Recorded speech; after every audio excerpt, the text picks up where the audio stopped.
of you with us this evening because we are discussing a very important book on West Asia. West Asia and India have had civilizational links for millennia. The Arabs brought Islam to India, to Kerala and Sindh. And now a million, 10 million actually, Indians live in West Asia, and they send $50 billion every year to this country as remittances. Nearly half of oil that India consumes comes from the West Asian region, and 70% of the gas, natural gas we use here also comes from West Asia.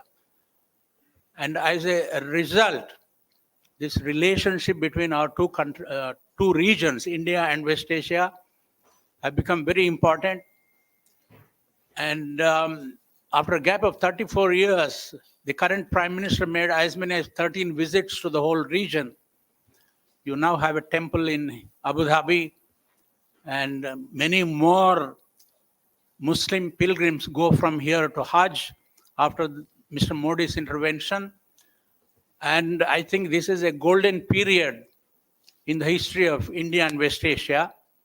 And Ambassador Anil Trigunayat has put a bunch of articles he has been writing about the region during the last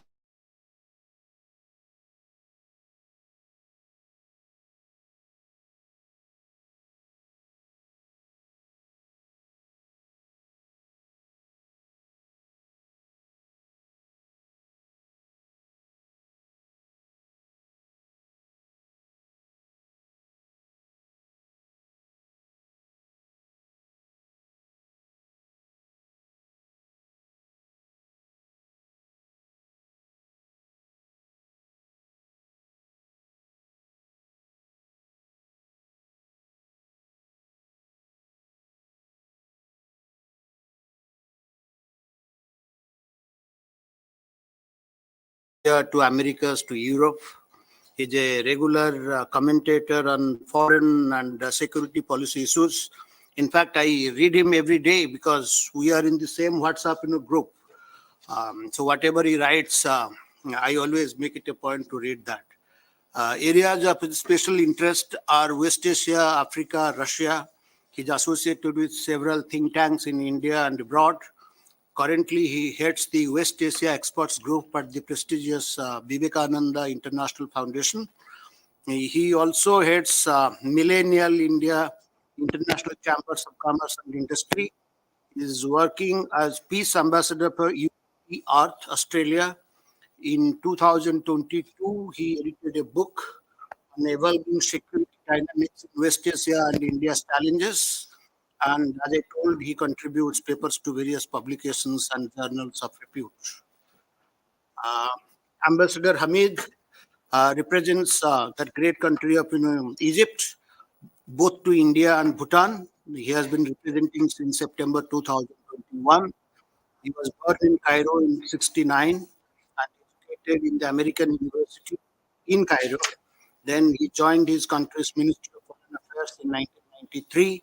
He was worked in various capacities in many countries, including in senior positions in Egyptian embassies in China, Russian Federation, and the United States. So welcome to our. Thank you. Thank you, Prakash. May I now invite Ambassador Trigunayat to tell us about his book and how important West Asia is for India. How do you look at the future? Thank you, sir. Those of you who may not know about Narayan, I consider him as a giant of journalism. And he's the president of the Foreign Correspondents Club here. And I owe a great deal for organizing this interaction today on a very important area, or strategic area for India especially. I consider it as the most important region, sometimes even more important than our immediate vicinity. And I'm also thankful to Ms. Simran Sodhi for initiating this, because when she told me that we can arrange this interaction, I said, that'll be great. Let's have it here. And of course, my dear friend, His Excellency, the Ambassador of Egypt, has very kindly agreed to take it forward. As you all know that in recent times, after a very, very long gap, our relationship with Egypt has turned strategic. And it is a partnership of great consequence in the way things are happening. And of course, Prakashji was kind enough to have introduced me. And on my extreme left is a person who's a real authority, Dr. Wailabad, whom you all know. Excellencies and dear friends, I'm grateful that you have joined us today at this sort of a launch and a discussion on West Asia. Let me just try to tell you a little bit about when I joined Foreign Service. Having studied Russian language, culture, history, and civilization, my obvious interest was in pursuing Russia. And that remains till today, because I spent about 2 terms in 2 different capacities at very momentous time. When first time I joined, that time President Putin, who became the prime minister and then the president, came to power. And the second time when I left, he again became the president. And he continues to be so. So he owes a great deal to me. And of course, Russia is also very complex. But what happened is, when I was posted in Mongolia, and from there I was transferred to New York. And on the way, when I arrived here in Delhi, our daughter was just 2, 3 years old. And we continued to stay in Delhi for more than 13 months and staying in a hostel. And then I went to one of my bosses, about whom I have written in the book also, who was a secretary in the ministry, vice minister. And I thought he'll help me. So he told me, Anil, I want you to join West Asia Division now. So I wanted to get out because I was in a hurry to go to New York. But then he told me, he said, by the time I reached the hostel back, I got a call from administration and I was put in the West Asia, WANA division, as we call it, West Asia, North Africa division. Least did I know that it will be very historic for me. First time. I had no clue about the region as it is. But that was the time in 1992 when I became instrumental in a very momentous development. India recognized, fully established full diplomatic relations with Israel. And that was the year. And we were discussing. But very few people know that we used to get Mr. Arafat every year to India, or sometimes 2, 3 times. So when we spoke to him, and I was present there, he said, I'm very happy that our friends, brothers, you are normalizing ties with Israel because you can put some sense into them. So since then, what is happening today is a history. In the last 3 years, if you were to see the little bit of a ending of the pandemic, going through the Russia-Ukraine war, and now the Israel-Hamas war, very many, I would say, gigantic and deep impact changes have taken place. The whole world is in a flux.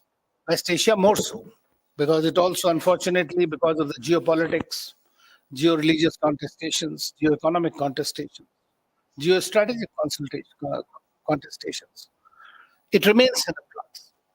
And we have several hotspots in the region. And then what we are seeing is a complete virtual divide and the onset of, once again, of which I say as Cold War 2.0. And this Cold War 2.0 will be very different than the first one.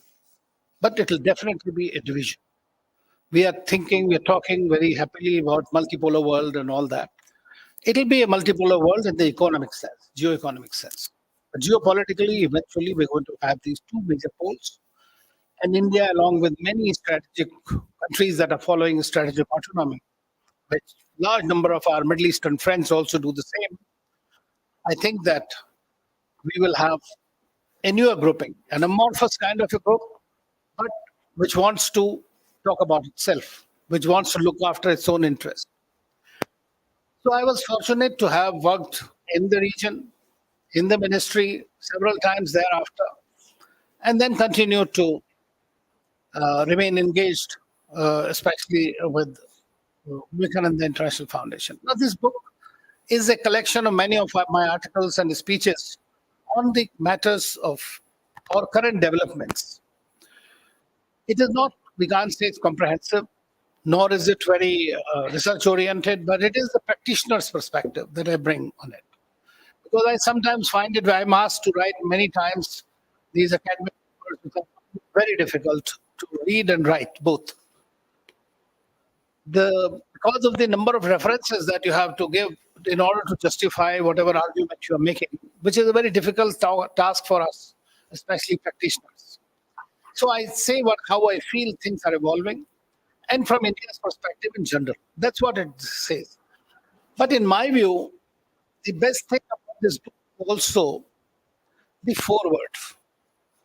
And the foreword that has been written by my ex-boss, under whom I worked 3 times. He was Secretary East when I worked with him. Second time, he was Foreign Secretary. And third time, he was my ambassador in Moscow. Mr. Raghunath, Ambassador Raghunath, is one of the most intellectually sound officers I worked with. He's 80 plus now. So when I approached him and I requested him, I said, "Sir, can I take the liberty of requesting you to write a foreword for this book for me?" And he's a man who's very thorough. You know, he will never write a word which is one word here or one word there. He would always go through he said, "No, you send me the book first. How does it look like?" So I forced our young publishers. And you know, I mean, there are many established publishers today, but I prefer to go and work with new ones, startups. And I normally like to talk to various universities, colleges, and places, because this is where the future belongs and the people need to understand what is happening. And I told them, I said, "Please quickly give me whatever you have collected under various, and I forwarded to him. And therefore, anybody who buys this book, and if you want to have a flavor of the current ongoing thing, you must read the foreword. And it is not a foreword in the ordinary sense of 2 pages. He has written about 20 pages. And it brings you up to date with everything. So that is something which is there. Now, as far as India is concerned, I said that it is the most important region. Why? Simply put, until I would say this government came to power, and I'm not being partisan, we had a transactional relationship with the region. Buying oil, we had people remitting money, sending that. Those are the kind of things that were happening. We did not have a strategic partnership, which is what changed. Now you will know that within any relationship, one of the most important part is played by the high-level exchanges and visits, and which is something that we have seen was missing. Can you imagine to UAE or to Middle East after 1982, when Mrs. Gandhi went there, we did not have an Indian Prime Minister visiting any of the regions. So when in 2008 I took up the Joint Secretary Gulf, I was shocked to see that we did not have any exchanges with this most important geography. So we started working on it. We took Dr. Manmohan Singh to Oman, Qatar, Saudi Arabia, and all these places. And things started changing. There was so much of affection for India because we are culturally, as you mentioned, and civilizationally, we are so close. I mean, from Tilman civilization and all, those are history everybody knows about. But under Prime Minister Modi, I mean, this is one thing I would like to tell you is that no Prime Minister has visited a single country 6 times in the region. And he was there 6 times very recently when he also inaugurated this temple, which is one of the biggest. That there are tremendous changes that are happening in the region itself. The big powers, Saudi Arabia, UAE, are transforming themselves and transforming their socio-economic transformation, which we cannot see unless you go there. And it is so much happening there. Similarly, likewise, other countries, everybody is looking to develop. That development is the key paradigm. So the oil-rich countries are trying to diversify from their economies, and they're also trying to diversify from their old friends, so-called friends. For example, there is a general feeling that United States is no longer providing the security umbrella to the region, and countries are worried. We have seen a small group like Houthis was able to compel the Saudis to come to terms. So we have seen that happening. So situation is quite difficult in the region. But the best thing I saw in the last couple of years is that many of the regional countries and powers have decided to take up things in their own hands. So one of the most momentous things which was muted in India often was the rapport between Saudi Arabia and Iran. It's a very important development. And I remember having met the Saudi foreign minister here about 6 months before that happened. And he was very categorical. He said, we have to learn to live together. So once you have that kind of a thing, then it is much more easier to progress.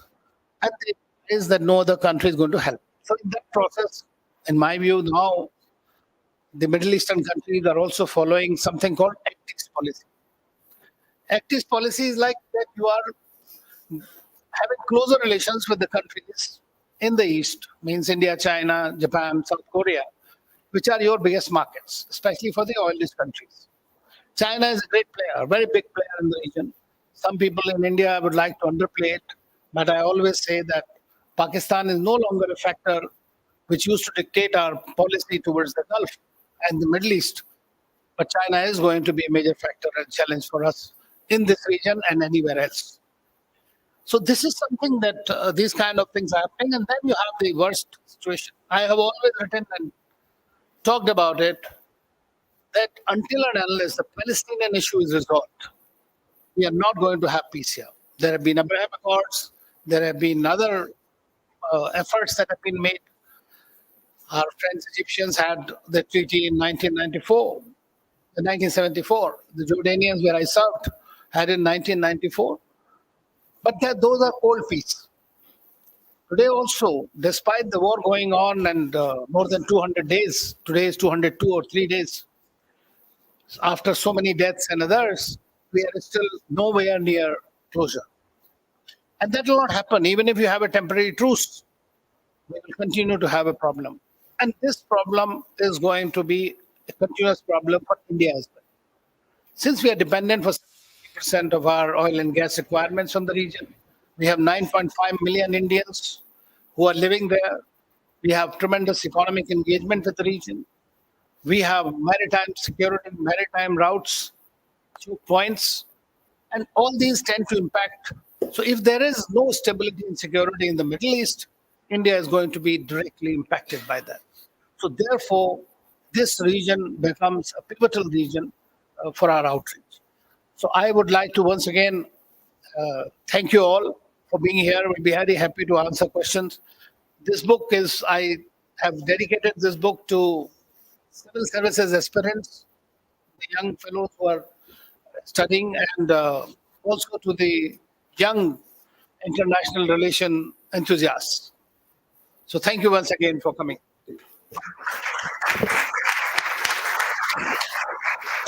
Thank you, Ambassador Purnaya. You have presented the way India looks at relations with West Asia. May I now invite His Excellency, the Ambassador of the Arab Republic of Egypt, to present the view as seen from West Asia towards India. Excellency.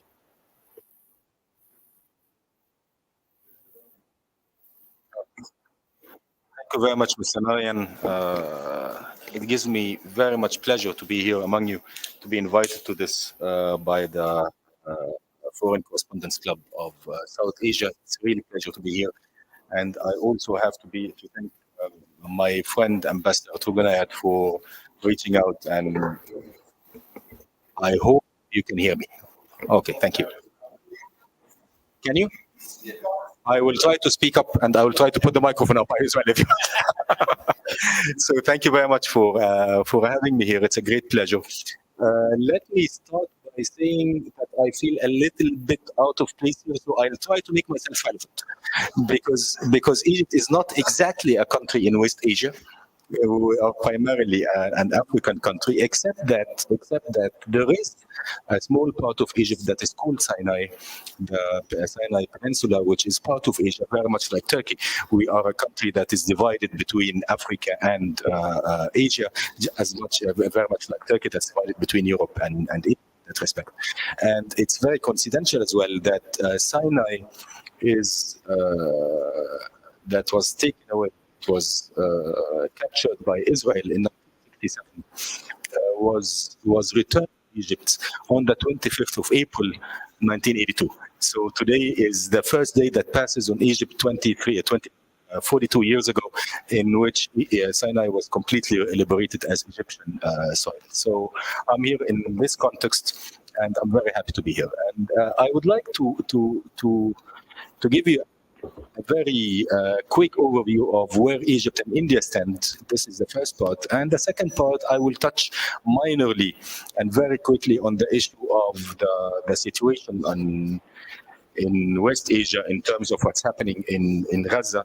And maybe we can elaborate a little bit more after in terms of question and answer, because I understand there's going to be a question and answer time as well.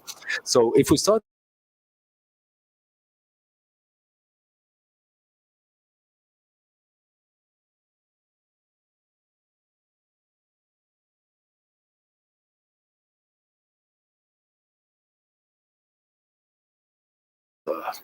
surprised. I mean, we go back India and Egypt thousands of years.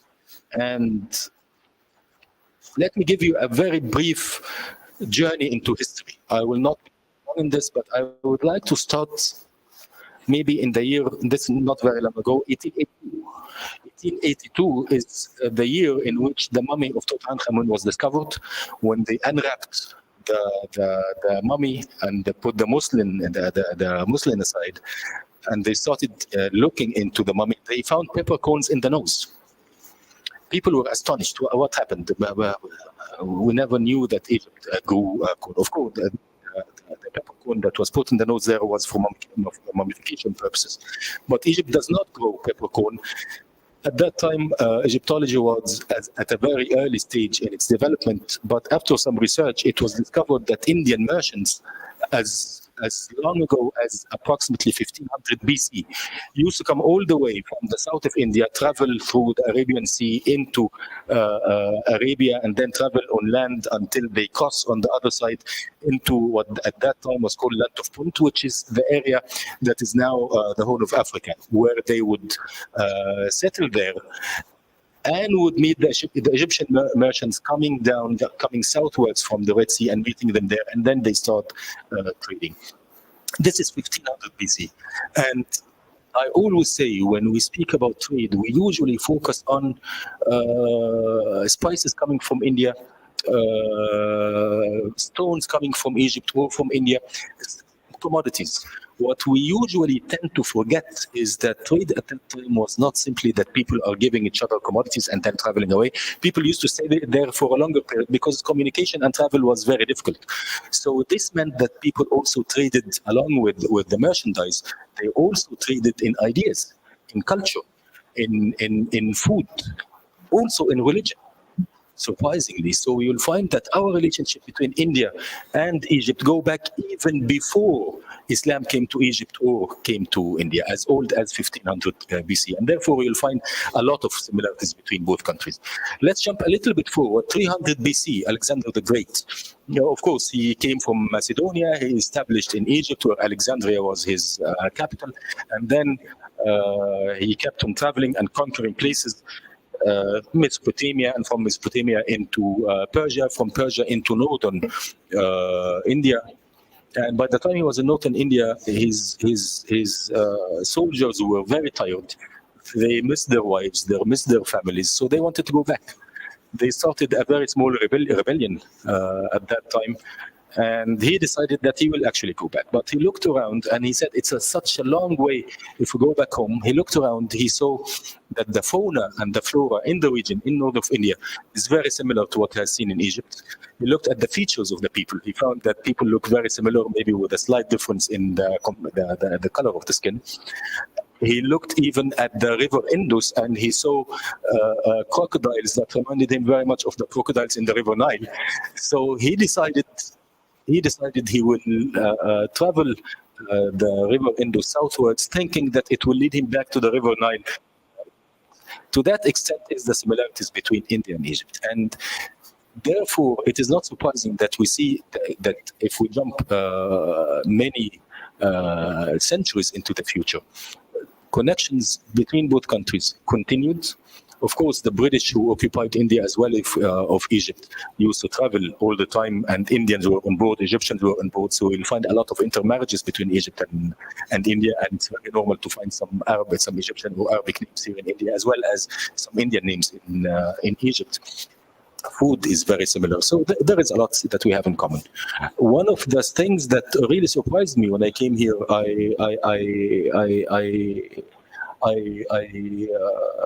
read a book, Glimpses of World History, that is written by Prime Minister Jawaharlal Nehru. And in the few chapters that he was writing about Egypt, of course, it was in the form of letters to his daughter Indira Gandhi at the time that he was in prison. In the chapters that he spoke about Egypt, I found a very deep understanding of Egyptian society, Egyptian background, and an understanding also of how Egypt and India can put hands together in the struggle against colonization. So this was very surprising to me that it goes back even before Nehru and Nasser, to the time of independence. In the embassy, we have pictures that go back, of course, as I said, the relations are very old, but nobody ever speaks about the relations between Mahatma Gandhi, the father of the nation here, and Saad Zarloul, the great freedom fighter in Egypt as well. So this is something that even predates Nehru and Nasser. Into the future, of course, the time of non-alignment was a good opportunity for many countries to come together, especially Egypt and India. And both the president of Egypt and the prime minister of India forged a very strong relationship that survived for many years in the context of non-alignment. Unfortunately, the idea of non-alignment over time started to wane, started to get diluted somehow with the developments and the international order, and both countries slipped away for 2 decades. And this was it's a very saddening fact for me. I thought that it was a pity. And then I started talking about, instead of keep on hammering on Nehru and Nasser, it is about time that we speak about Prime Minister Modi and President Sisi. And it is in that context that the Honorable Prime Minister extended the invitation to the President of Egypt, President Sisi, to be the chief guest on the Republic Day in 2020. My president was here, and it was declared that we're going to have a strategic relationship. Exactly 6 months later, in June, on the 24th and 25th of June, the Honorable Prime Minister was in Egypt, and we actually signed the agreement on strategic cooperation between Egypt and India. 3 months later, in September, my president was here again for the G20 summit, and he met again with the Honorable Prime Minister.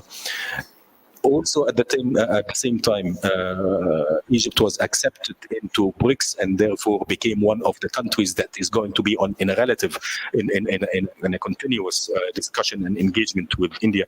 So, as you see, there is a lot of things that are going on, and we're trying to forge a relationship for the future. So, what is it that brings these countries together?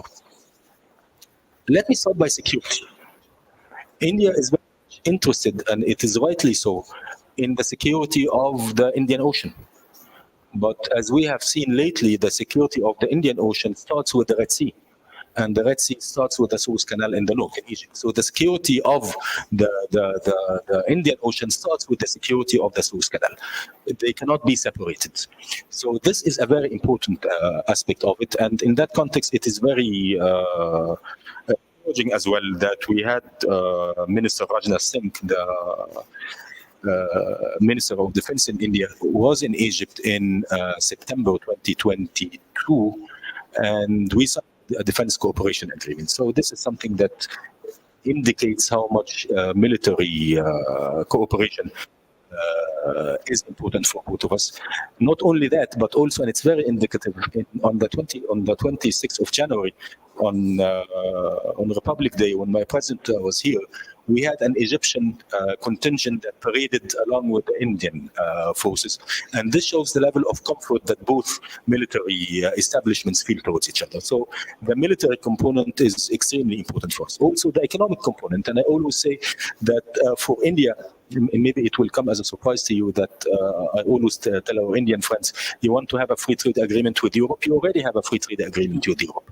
They tell me, no, we're still negotiating. I tell them, well, come and invest in Egypt, and you will be there in Europe, because Egypt does have a free trade agreement with Europe. So any Indian investor who comes to Egypt will find it very easy to tap into the Indian market.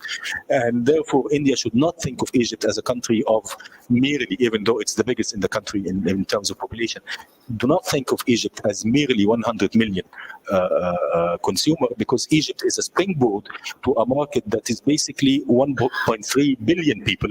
That's another size of India, because if we add together the population in the European, the market size in the European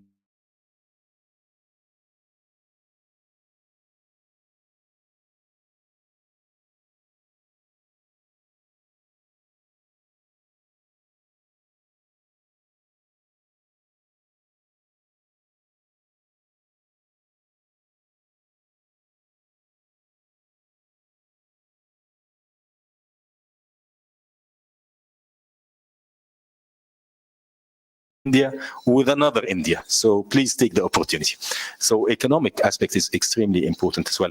Cultural aspect, as I mentioned before, the culture is the same. The ideas of the people, the traditions of the people, and you'll find many words from Arabic that have infiltrated into the Indian language, and vice versa. Many of the Indian vocabulary has infiltrated into the Egyptian vocabulary, at least not necessarily the Arabic, but in the Egyptian vocabulary. So this is extremely important to realize that our relationship go very long in history, millennia ago that started. Therefore, I'm very much optimistic about the future of our relationship. Now, let me touch very briefly on the issue of the Middle East. I think Ambassador Tugunayat rightly mentioned that the issue of the Palestinian issue has always been, still is, and will continue to be the main issue that is causing tension in the region.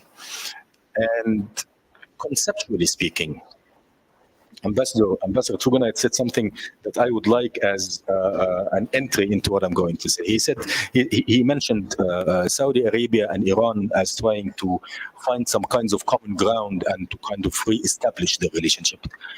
It all depends on how you see yourself in a region.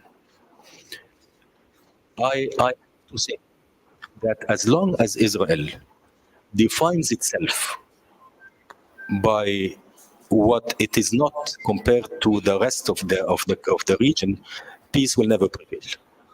Let me be very precise about this. Israel always makes it a point. We are a Jewish state in the middle of Muslim states.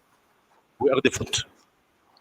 We are a liberal state, irrespective of whether this is right, whether this is accurate, or whether this is justified. But I'm just speaking about how the Israeli mentality is. We are different in terms of religion. We are different because we are democracies, the rest are not democracies. We are different because we are liberal, the rest are not liberal. We are different because we are Semites, as if the rest were not Semites. So as long as a country defines itself as different from the rest of the region, peace cannot prevail.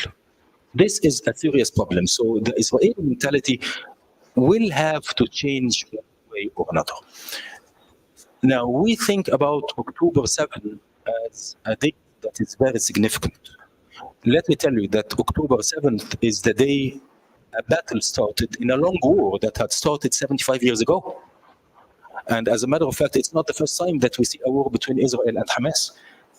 We've seen it in 2008, we've seen it in 2012, we've seen it in 2014, we've seen it in 2022. So this is only the latest of the episodes. Maybe, yes, the most important of them in terms of the casualties, in terms of the geographical extent, because the whole of Gaza is under attack, maybe in terms of the duration, because now we have past 200 days, but it is only one of the episodes. And unfortunately, what happens in the international community is that after each episode, Egypt usually is the one that brokers a ceasefire between both countries, between both sides, the Israelis and Hamas in Gaza. And after the guns settle down, people tend to forget that the main issue, the Palestinian issue, has not been solved. So if there is really any kind of hope for peace in the region, it has to start with the Palestinian issue that has to come to an end. It is a battle, it's a war that has started 75 years ago and has remained forgotten for so many decades. Even at the time that we were speaking about a peace process, let me tell you that we all know now, it was more about process than about peace. So people were engaged, people were meeting, nothing materialized because the will was not there. Maybe from both sides, maybe from one side, but we as Egyptians, we have learned back in 1977 that it takes courage to establish peace, and it takes compromises to establish peace, and it takes a visionary to establish peace. Maybe time is not ripe yet for both sides to reach the stage, but I hope it will be reached soon.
Let me ask you, how many of you have actually watched the news, what is going on in Gaza over the past 2 weeks?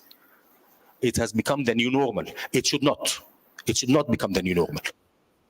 For the Palestinian side, not for the Israeli side, not for the Americans, not for India, not for anybody, because we're all humans. It should not be the new normal. We have to come together now and stop it. We have been trying to do this as Egypt for over the past 200 days. We have put forward many initiatives, and we are still trying to play this role. Hopefully, we are going to see something materialize out of this soon. I think Egypt is in a very good position to play this role for many reasons. One of them is that we have played this role before, as I said before, when there were the previous rounds of war between Israel and Hamas.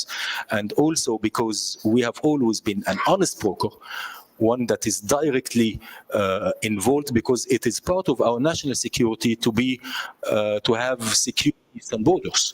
So we are trying to play this role. The Israelis understand this, and the Palestinian side also understand this. So we're trying to play this role. But at the end of the day, also, as I mentioned before, it takes a visionary, it takes a strong leadership on both sides, as a leadership that is willing to sacrifice, to pay the price for peace, not a leadership that reciprocates the killing of 1,200 people by the killing of 3,500 people. Because, of course, in physics, we always say that to every action there is an action that is proportionate in size and opposite in direction, right? It cannot be proportionate that even if 1,200 people were killed in Israel, that 35 should be killed in Gaza. It cannot be proportionate that 100,000 people are injured. It cannot be proportionate that more than 1.3 or 1.4 million people are squeezed into an area the size of a very small neighborhood here in Delhi. These are all not proportionate unless the Israeli side is taking what happened on October 7th as a pretext for something further.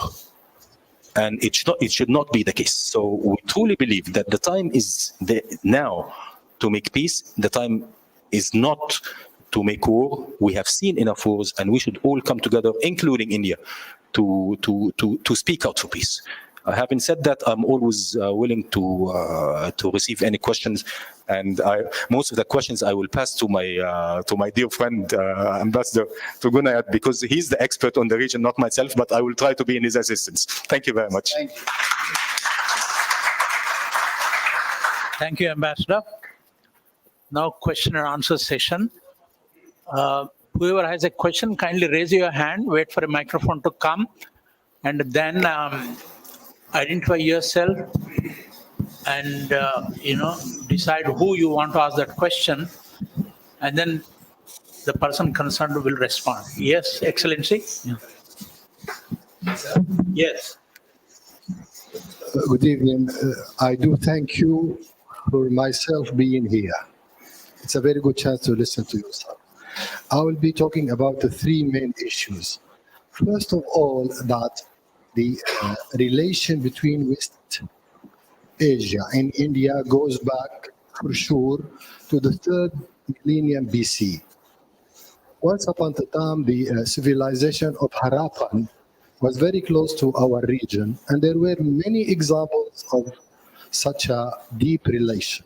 You could find it in pottery, seals, even in some traditions, which still live so far. The second question goes to the question of peace. And I would be very brief in this issue. Ladies and gentlemen, peace, ladies and gentlemen, couldn't be built on a temporary basis. Peace will be built only upon belief, vision, practice, and the future. And I will be very brief to say that peace is not only the Palestinian question, which is really the main question of all people of Israeli policies and occupation. The third thing I want to talk about is I would like to say that I have known both brothers, the ambassadors, for quite a good time. When it comes to ambassador of India, the good ambassador of India, usually politicians and diplomats are well known for their skills when it comes to making a plan, intrigues, and schemes. But now I have discovered a new skill for Ambassador Anil, which is how to tempt you to go to a certain destination. In this regard, we will buy your book, and we are very interested in reading it. The last point could go to my brother, the ambassador of Egypt. He mentioned many good examples, many good points which were successful. But there is a question that I was not able to understand. Could you explain more the example when you said that men, when they miss wives, they go for rebellion? Thank you.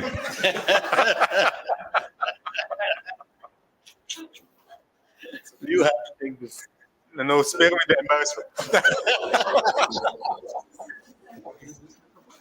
Yes, okay.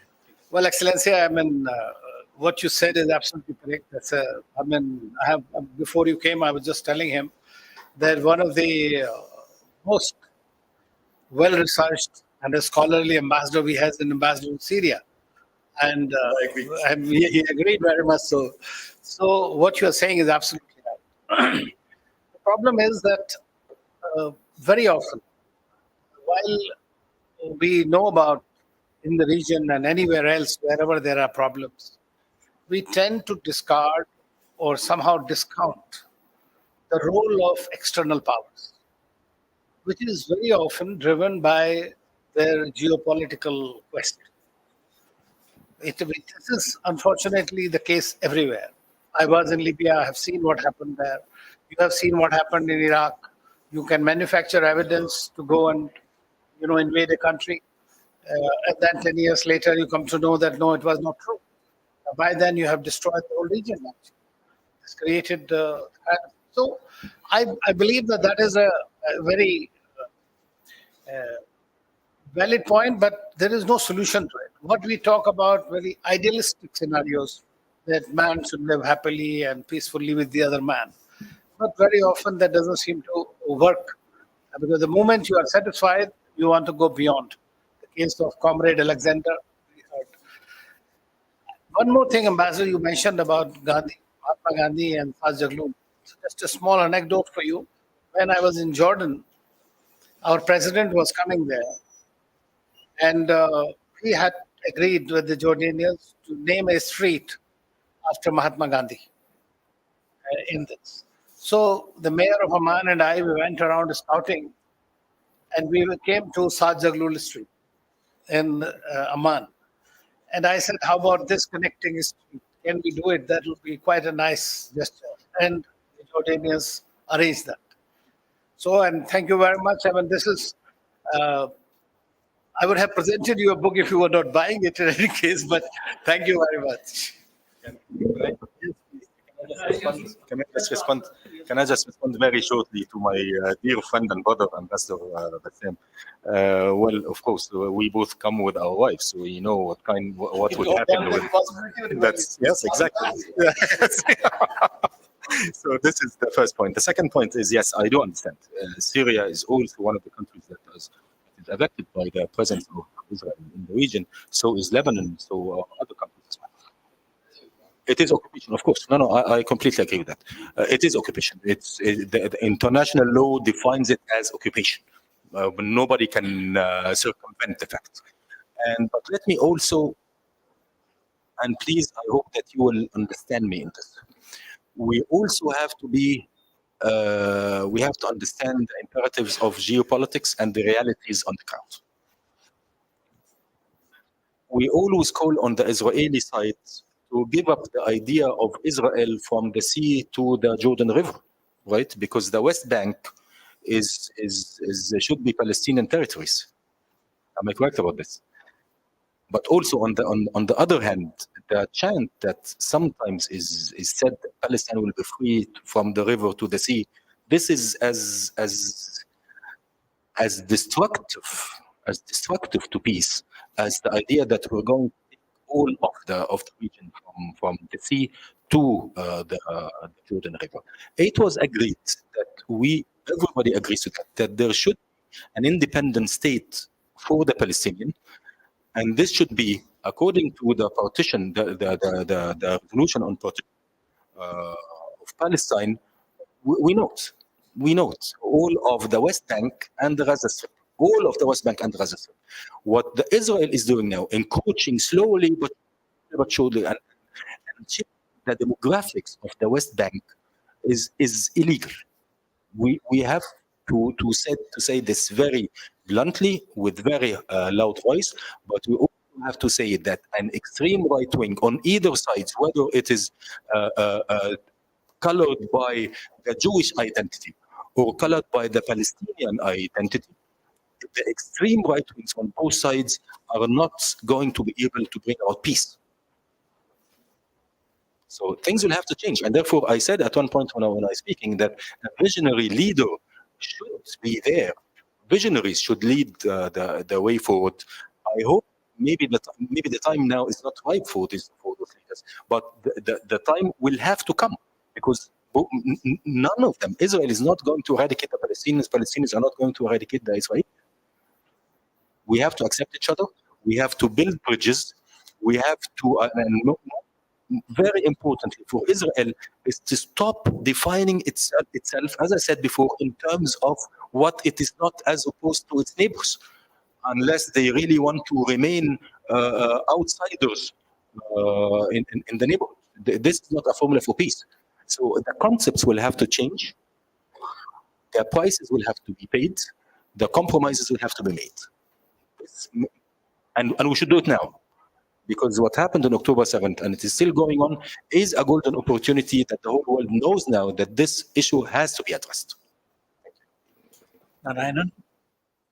Hi, my name is Narayanan and I work for German Public Broadcasting ARD. I have a question to the ambassador. You know that the scenario in the West has changed dramatically in the last few months.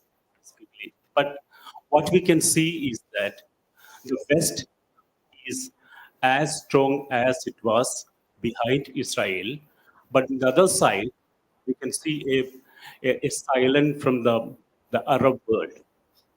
So, I mean, the equilibrium has completely changed. So do you think that this two-state formula can be really achieved in the present scenario? Because you can see the way the arms, ammunition, and money is being pumped to Israel. And in this side, you don't see any kind of movement. Thank you. That's a very. Can I add here? Compliment. Sorry. Your Excellency, you pointed out about the present, stalemate between rather than Hamas and Israel. The whole point is, and you talked of the Newton's, third law of motion. I think the rest of the world, everybody agrees that question of proportionate and disproportionate response is not the answer.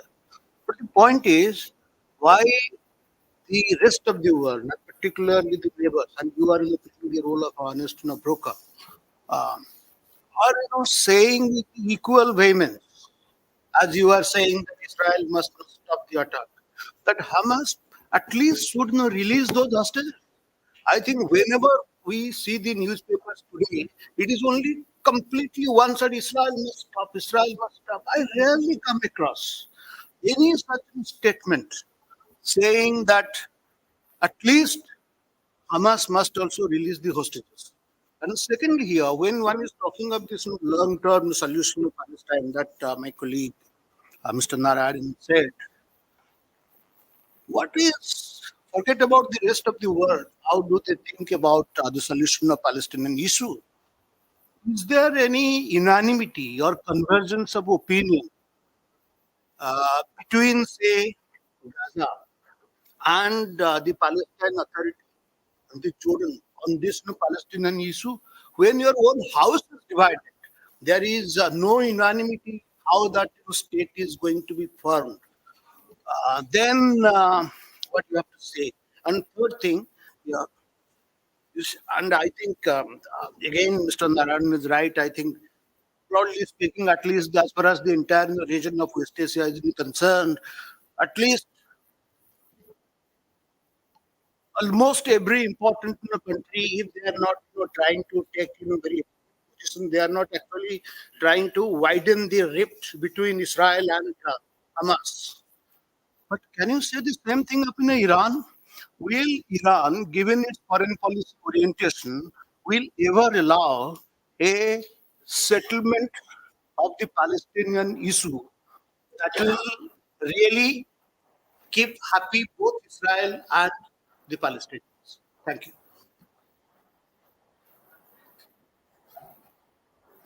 Is for me. Okay, thank you. That's a very, very, very complicated question. I was hoping not to get into the nitty-gritties and the details, but it seems that I will have to.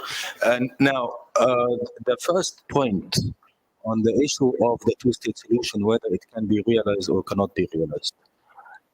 I started by saying, maybe when I was addressing this to my dear friend, ambassador of Syria, and I was saying that the idea, as long as we keep speaking about all of Israel from the sea to the river, or all of Palestine from the river to the sea, both ideas cannot coexist. Cannot coexist. But let me ask you the reverse question. How about the one-state solution? Does Israel accept a one-state solution in which the Palestinians live as citizens of the state, having the complete social and political rights as any Israeli on this issue? And Israel doesn't accept that. Israel is a state that is built on the Jewish identity. It does not want to become a state that has a majority of non-Jewish population. And therefore, they don't accept the idea of a one-state solution either. So, so what Israel is trying to do here is to cement the status quo. This is Israel, and we're encroaching on the West Bank, we're encroaching on Gaza, because encroaching because we want to put the Jews there. We want to expel all the Palestinians out. And therefore, sometimes we speak about the Jordanian solution or the Egyptian solution. That's not a solution. That's not a starter. That's not a starter. This is the land where Palestinians have a right, where Palestinians should live in a free, recognized, and with recognizable borders, just like Egypt and Israel and Egypt and Jordan have done. I mean, now in Egypt, we're living with Israel as our neighbor within accepted borders and in peace. Why can this not happen with the Palestinians? And why can this not happen to the Israelis as well? You see, both countries have the right, both people have the right to coexist, because there is no other solution. As I was saying, the one-state solution is not acceptable to anybody, and it's not feasible. So there is no other solution for that. It might be idealistic, but I don't see any other solution that can actually be implemented. So it will take, as I said, because it's idealistic, it will take some vision. Because it's idealistic, it's going to take some vision. Maybe the time is not ripe at the time being, but soon the time should come for this kind of thinking to prevail. Let's now keep on focusing on the idea of the ceasefire and the release of hostages, because whenever we speak about ceasefire, it's always in the same context and in the same sentence of the release of hostages, because it is understood these are two sides that are negotiating. One of them wants the release of hostages, the other one wants a complete ceasefire, a long-term ceasefire. This cannot go without that. The problem now is in discussing the intricacies, the details. Let me tell you that over the past 7 months, almost 7 months of negotiations, the idea has always been the same: hostages, ceasefire, ceasefire, hostages. Sometimes the details change a little bit, but what really changes is the position of the parties. Some pressure on Israel from one side, some pressure on Hamas from the other side, or one of them feels that they have to give up something in order to achieve what they want, because in any negotiations, nobody can achieve everything that they want. Everybody will have to do to give some compromise. Right? So the changes might change, but the details are the same. It's hostages, and the idea of ceasefire. So it is not the case that we're speaking only about ceasefire. We're speaking about ceasefire and the release of hostages at the same time. And let me be very, very, very clear about this. It was mentioned one time and 2 times and 3 times. We as Egyptians, we as Arabs, we are against the killing of civilians, wherever they live, whoever they are, whatever their religion is. We are against the killing of Palestinians. Mind you, this is not a killing of Palestinians. The ICJ is looking now whether it's mass suicide or not. I'm sorry, mass genocide or not. What happened in Israel was a killing of civilian on the side of Hamas on the 7th of October. We are against this. But what Israel is doing goes beyond that.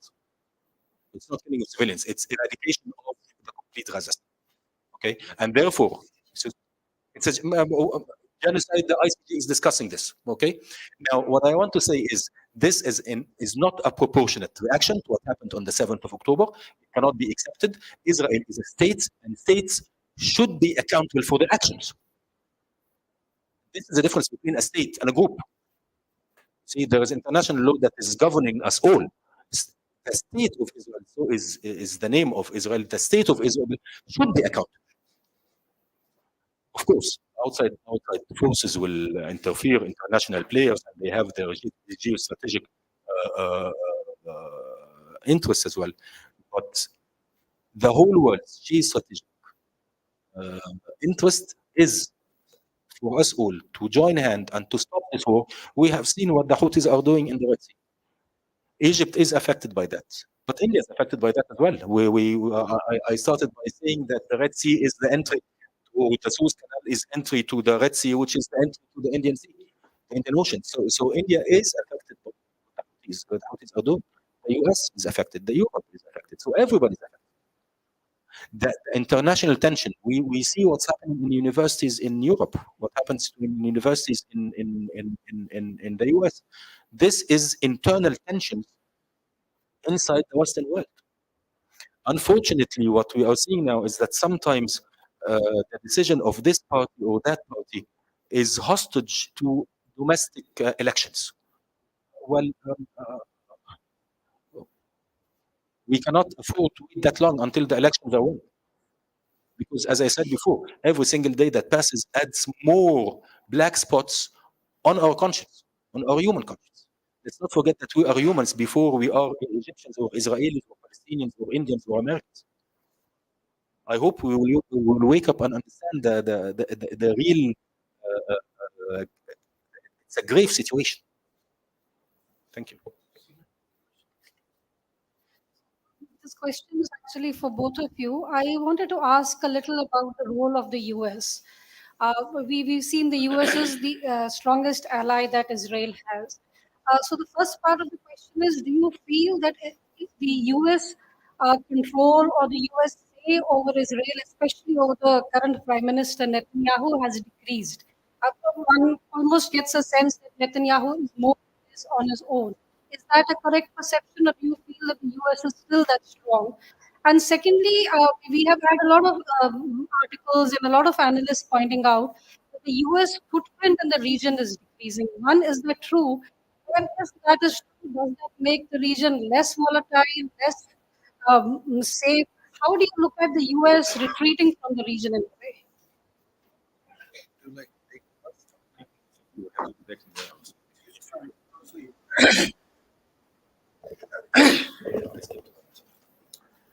Well, let me try to be undiplomatic because I'm no longer a diplomat.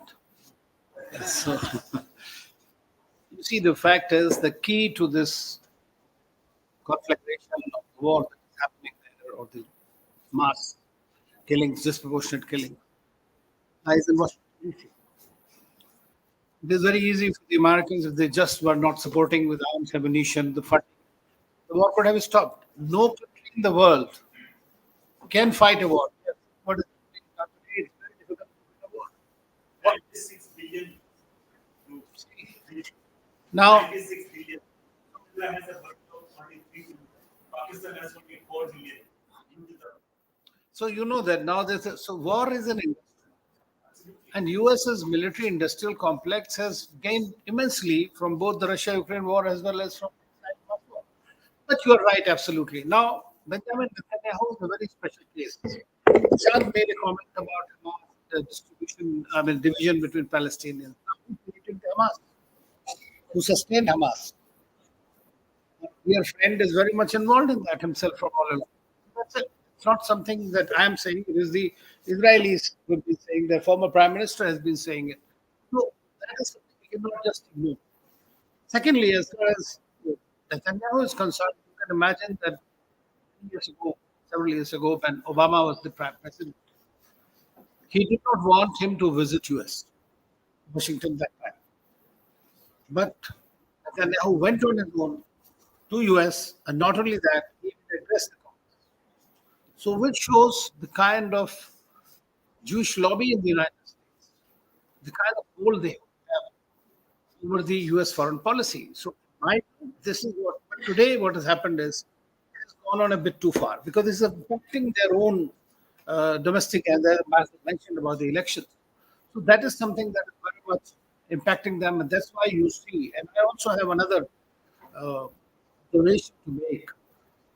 You know, when in Rafah, before that, Americans have been against US going into the Israelis going into Rafah because that's the next plan now. But in the meantime, what we have seen is they were being pressured. Israelis were being ordered there to come to some talks with the Hamas and have some kind of a ceasefire. And then you have this attack on this Iranian consulate, which, under all conventions, is the territory of a country. And so, obviously, there was a provocation. But in this whole war, what I see is that we are placing our emphasis on the wrong. Everybody is worried about that the war does not escalate beyond Gaza. Instead of resolving the Gaza situation, that is the problem. This is also one of the major things. As far as the US is, it's said in the West Asian context, that US may like to leave, but may not be able to leave. Fact is that because of this Sino-US contestation, the greater focus of the Americans is towards the Indo-Pacific. So obviously they can't having all the fight. So for them, they forced the Russia-Ukraine war. It's continuing there, helping them again. The Europeans have become subordinate to the American interests today. They are, on the other hand, you are seeing now Israel-Hamas war. One thing we need to understand that none of these superpowers, or today the middle power, has been able to win a single war. They've been lost. Everywhere they've been defeated. If you look at USA in Vietnam and China and Vietnam, both were defeated. If you look at USA and Soviet Union and Afghanistan, they both were defeated. So Afghanistan is another point there. Then you are looking at Iraq. I don't think that Americans won that war. That is still going on. So that is gone. Look at Israel, which is the most powerful, so-called most powerful military technological advance in the region. What happened in 1967 war? We were fighting all the major armies. Today it's 200 days. We've not been able to decimate Hamas to the extent.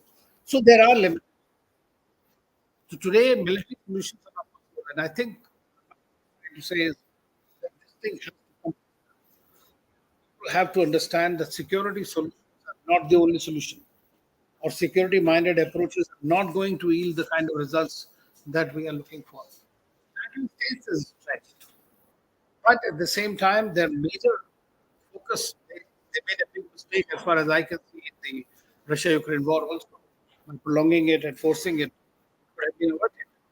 So the key as far as this war is concerned is still with the Americans. Best. Two very short remarks. Whether the US is strong enough, this was the question, whether the US is strong enough to bring peace to the region. I would rather put the question in a different phrasing. Who else in the international community is willing to play this role? Who else has the ability to affect the policies of Israel? We tried before with the quartet. The quartet was the US. We tried to have Russia, the European Union, as well as the United Nations into the picture. Unfortunately, the result was that there was a process rather than peace. People going and people coming, and nothing really materialized. So I think the US is still in a position to play this role. It is the strongest supporter of Israel. This is completely understood. We all know it. But at the same time, the US has very strategic interests and in the region with the countries of the region, including Egypt, including Jordan, including other parties as well. So yes, I do believe that the US is in a position. Hopefully, the US is eventually not going to see the lens of elections in the US. Hopefully, things are going to change. This is the first point. The second point on Iran and Israel. Yes, unfortunately, we have seen that the whole world, again, this is the idea of the narrative. People were used to what is going on in Gaza for well over 6 months. How many months? More than 6 months. But as soon as Israel and Iran starts exchanging threats, everybody is on the books. You see, and it only served that people started forgetting about the idea of Gaza and Hamas, and everybody's talking now. How is Israel going to respond to Iran? How is Iran going to respond to Israel? So it all served as a distraction from the main issue of the region. And everybody is more concerned about the whole region sliding into a more open confrontation between Israel and Iran, and forgetting the real issue. My concern, my real worry here is that now Israel knows Iran can reach me, Iran knows Israel can reach me, so let's play nice, and then it's going to be more turbulent in other areas. I'm worried about Iran, about Lebanon. We have seen escalations on the Israeli-Lebanon borders over the past few days. It's not surprising to me that it's coming after a few days after the exchange of military demonstration from the south to Israel and vice versa. It's not surprising to me. They're staying away from each other, and now Lebanon is going to fall in the middle, unfortunately. Excellency, the key to ending the wars in Gaza and Ukraine is in Washington. Now, protests against Israel and sympathy with Palestine have erupted across universities in the United States. This is so reminiscent of what happened during the war in Vietnam in the late 60s and early 70s. There were protests all over America that forced the United States administration to withdraw from Vietnam. Do you think there is a chance of something like that happening this time also? I hope so, but let me tell you why I hope so. I will give you my observation on this. Uh, Usually, these kind of confrontations happen. Usually, what happens is that countries try to come forward and lead the way and set the moral compass. What is to be done and what is not to be done. What is going on in the case of Israel and the Palestinians, we are seeing something that is exactly the reverse. We see that the people in the region and abroad, they are the ones who are putting the moral compass for the government. So when we see demonstrations everywhere in the region as well as abroad, including Jews who are saying not in our name, in the these are young people, and it gives me a sense that the moral compass of the government should be recalibrated to the moral compass of the people. And this is giving me hope that the people now are aware of what should be done and how to do it, so that we can finally reach something that has not been reached by military confrontations. And let me turn to one point that Ambassador Tuguna had said. Ambassador Tuguna, you said that Hamas is not going to be. This is not a conflict to be solved by military confrontation. I completely agree with that. Let us not forget that many years ago, 3-4 decades ago, the PLO was called a terrorist organization. Am I correct? As soon as the PLO said, no, we're not going to take guns anymore, we're going to sit on the negotiation table, some other people took over. So the idea of military resistance,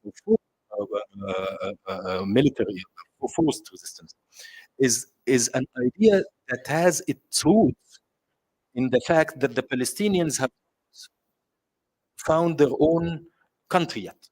If we have a state for the Palestinians, the pretext for military resistance is going to be taken away.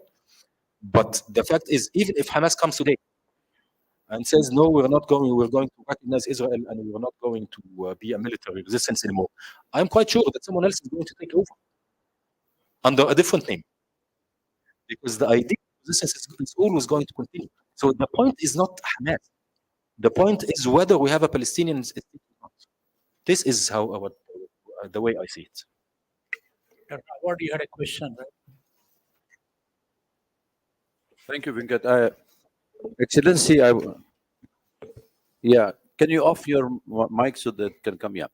All right. No, it's nothing that my mic may not be working. Can I? Is it? Can you hear me? I'm sorry. Yeah, that's fine. Okay, thank you. Excellency, just to our Indian friends, there's always a question comes Rafah, and Rafah invasion by Israel could be a catastrophe for Egypt. And could you please just highlight for us what is the importance of Rafah area and Rafah crossing for Egypt, and what could be the 1.7 million people have to be pushed out of Rafah will be a huge impact for Egypt. And I think Egypt have called it one time as a red line. And the second part is you mentioned about the Iranian and the Israelis attack. What worries us is that if any chance of accidental attack on Israeli nuclear sites, it's not going to be catastrophe only for Israel. It's going to be catastrophe for the whole region, because Israel is a small country within the Arab countries. I mean, so all of us will be affected. How can we seriously? This will be affecting peace and security, global peace and security. Thank you.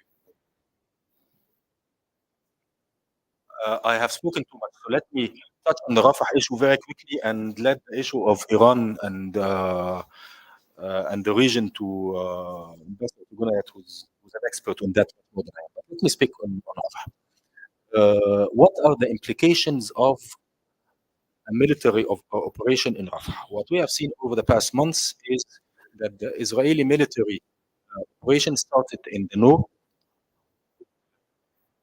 evacuated the north and concentrated in the center. And then the Israelis extended to the center, so the people left the center and they relocated to the south. Now they are on the border with Egypt on the Palestinian side of Rafah, because Rafah is actually two cities. We have Egyptian Rafah on the Egyptian side of the border, and we have Palestinian Rafah on the Palestinian side of the border. First of all, this is an area that in the past months is now accommodating 1.3, 1.4 million people. So any military operation there is going to multiply the number of casualties and the number of killed people there, civilians. Again, I always have to say that these are civilians. This is something that we cannot tolerate. This is one thing. From a pure humanitarian perspective, this is one point. The second point is, let me also go back with you into the Israeli mentality that has always been there. The basic slogan of Zionism since its early days was a land with no people for a people with no land. Right? So if Gaza is evacuated from the Palestinian, it will become a land with no people, and it will give pretext to Israel to take over this land. We have seen this happening before in 1948. The Palestinians left their country, left their land, and now they became refugees in Lebanon, in Syria, in Jordan, and they never came back. So once the Palestinians leave the land, they will never be returned. Until this very day, one of the things that is very complicated negotiating between Palestinians and the Israelis in the border context, not in the context of Gaza, is the right of return, whether refugees in other countries have the right to return to their countries or not. And Israel is a hardliner on this. It doesn't want the refugees to come back. So we are afraid that this is going to happen again in the case of Gaza. If the Palestinians leave, they will never be able to come back again. And therefore, the whole Palestinian question is going to be liquidated. It's going to be not more on the table. The Palestinian question will find a solution that is complete in favor of Israel, and this is something that is not acceptable. This is one thing. The other thing is, let me start by saying that over the past 40 years, since 1979, 40 something years, 45 years, since 1979, when Egypt and Israel signed their peace agreement, we have lived side by side in peace. We might call it cold, we might call it not very passionate, but it is still peace. No guns have been raised from either side to the other. And we always have to remember that Egypt is a nation state with a strong army. It's not just a small country. Now, imagine now if the Palestinians leave Gaza and cross over into Sinai. Let's imagine it for a while. That's not going to be accepted. Why is it not going to be accepted? Because once they cross over and establish in Sinai, they will continue fighting for their land inside of Israel. So they're going to launch their military operations from Egyptian soil. How is Israel going to respond? It's going to respond on Egyptian soil. What will be the position? The position of Egypt in that case? Egypt will have to respond as well. So this means that relations between Egypt and Israel are going to be extremely strained. The same relations that have been a pillar of peace for the region over the past 45 years. Do we really want the whole region to be up in flames again between Egypt and Israel? I don't think it will work to this interest. And therefore, we said very clearly that this is a red line. Palestinians are not going to leave the country and to leave their land. And I have to, I am impressively impressed. That's a repetition in terms, but I am really impressed by the resilience of the Palestinian people in Gaza. These are people that are saying, we are not leaving our land. This is our land. Because they know we have held on to this land for the past 75 years, for 3 generations. It's not going to be our generation that gives up its right. So they are staying in the country in spite of all the horrendous attacks they're seeing, in spite of all the inhuman conditions that they're living in. They're still holding on to the lands. So this is why we believe that for the Palestinians to leave Gaza or crossing the border into Egypt is going to play into the hands of Israel. This is what some people call the Egyptian solution. And there is also the Jordanian solution, pushing the Palestinians in the West Bank into Jordan. This is also equally not accepted. It's going to liquidate the whole Palestinian issue. Thank you.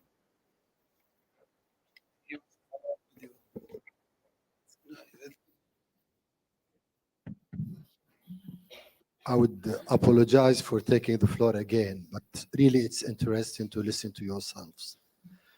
I will be trying to put a very active bee on your bonnets, if you like to listen. From the perspective of the audience sitting here and watching and listening, I would give a small remark. I have 2 gentlemen here in the name of Wa'il, but differently spelling. I don't know why.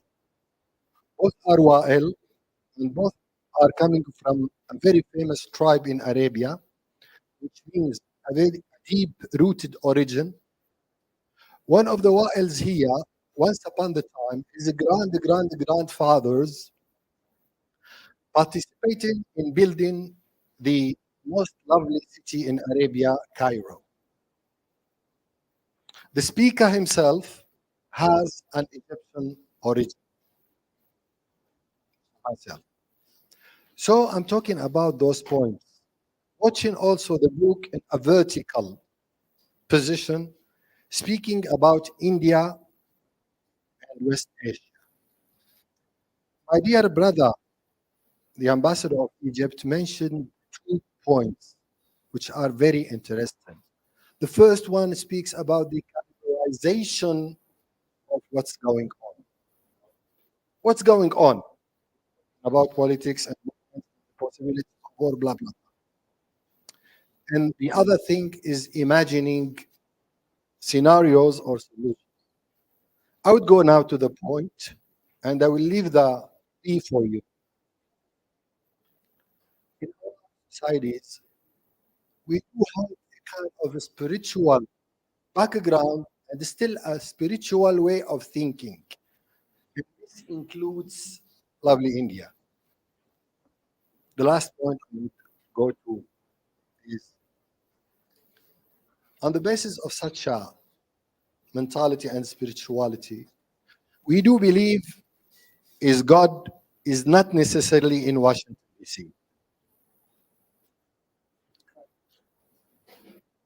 With your inshallah, I would not waste this chance without urging lovely India to take its position, the position it deserves in West Asia and Arabia. Thank you. I agree with Your Excellency that this is one thing I've been advocating in all my writings, that it is very well to say that there should be a dialogue, there should be diplomacy, there should be peace. But somebody has to. And personally, I felt that when the Israel Hamas war this time started, we have no connection with Hamas though, but we have always stood by the Palestinians. We have a strategic partnership and relationship with Israel.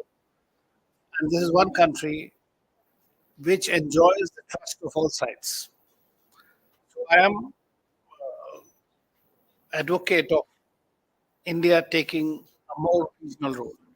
But I must say that we have just begun. We have been working mostly on bilateral relationships in the region throughout. Most countries, we have bilateral.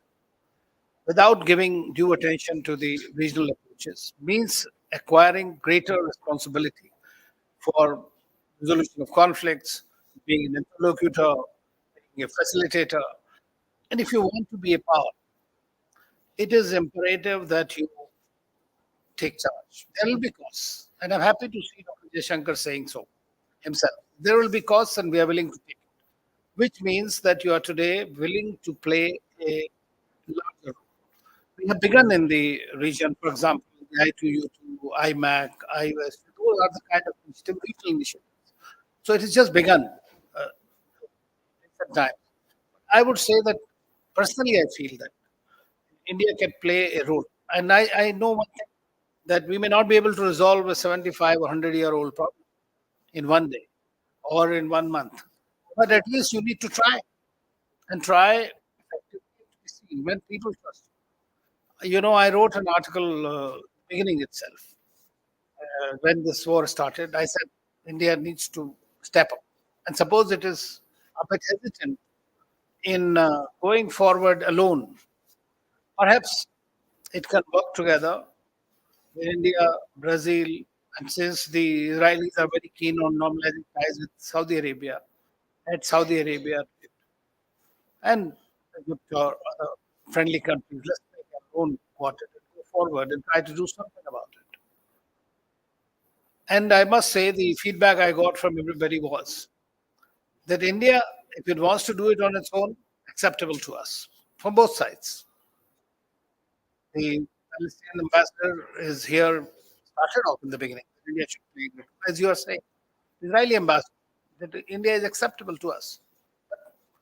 I still feel, sir, that we do not have that kind of, except the moral heft, we don't have that kind of levers over, especially Israel, to be able to change their behavior, which only that United States, realistically speaking, has today. So I would.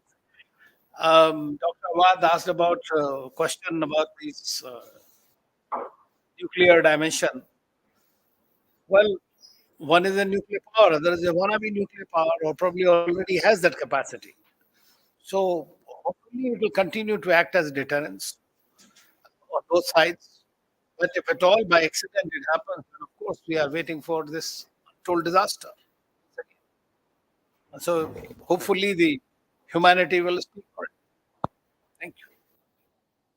Well, it's been a very interesting discussion. I've had so many ambassadors and diplomats in this auditorium in a long, long time since the American ambassador was here a couple of years. Before I might similar to propose a vote of thanks, I would like to present mementos to our distinguished guests.